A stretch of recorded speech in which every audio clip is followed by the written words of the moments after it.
Human beings have a tendency to live their lives according to a whole manner of principles. Principles which affect our moral and political decisions, principles which shape the way that we treat each other, and principles which shape the way that we think about and interpret the world. If there's one principle which I personally value as particularly significant to the progression of society and mind, it's this. It's the basic principle which states, at its most fundamental level, that every idea, every belief, and every belief system can and should be open to criticism, ridicule, and skeptical analysis, bar none. Now, this suggestion is usually rather inoffensive to most people. People not only condone, but often welcome a healthy challenging of their views or the things that they say. I mean, it's the very nature of conversation. Imagine trying to strike up an interesting philosophical dialogue with someone who simply agrees with everything you have to say. Thorough analysis of conflicting opinions is how the conversation progresses. It's how society progresses. And yet, there is one specific area, for no apparent reason, this one particular topic of discussion, which is exempt.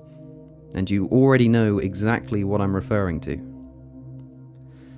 Criticism and ridicule are the most important mechanisms to allow for the progression of understanding.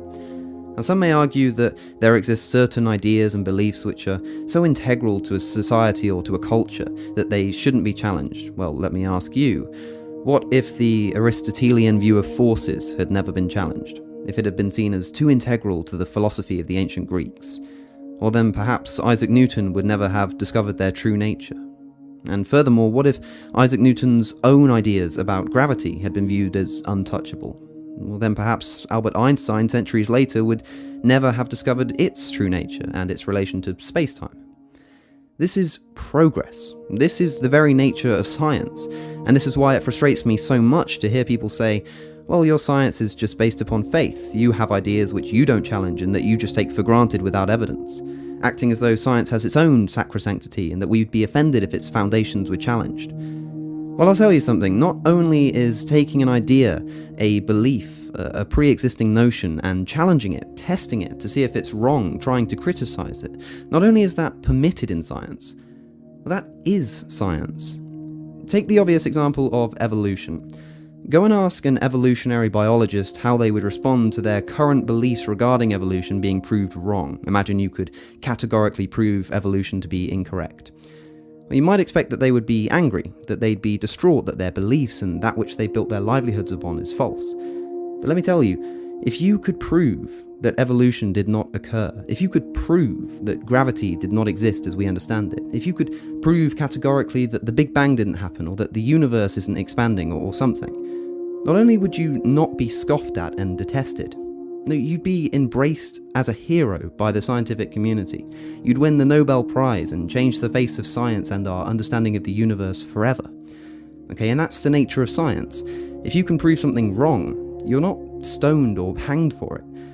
You're not thrown off a building. You're not violently suppressed or excommunicated. No, you're embraced as a hero of human understanding.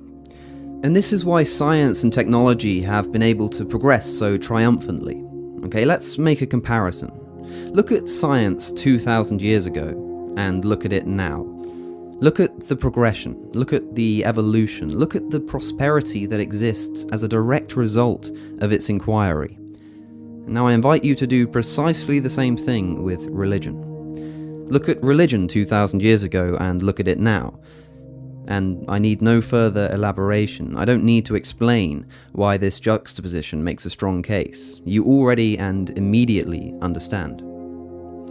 But why is this? Why is religion so stagnant while science is able to make such incredible strides? Well, at least as prosperously as it can do while still shackled to the adversity of faith. Well, there's a very important distinction between a faith-based worldview and a science-based worldview.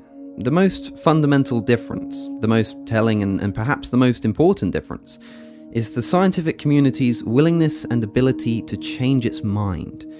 Without this crucial humility, without a desire to have not only the trivialities of your worldview, but its fundamental core principles, until we're excited about the prospect of them being proven wrong, and willing to reject the sanctity of tradition, we will forever be condemned to a world of scientific illiteracy, economic deprivation, and military conflict.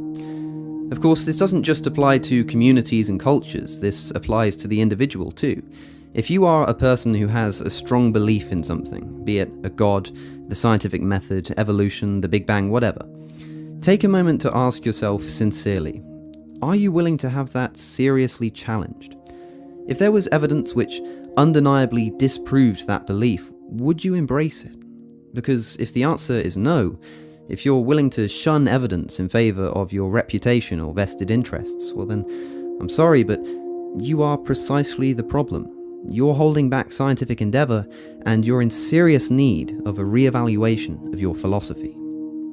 One day I might eat my words about evolution, about God, about everything that I stand for.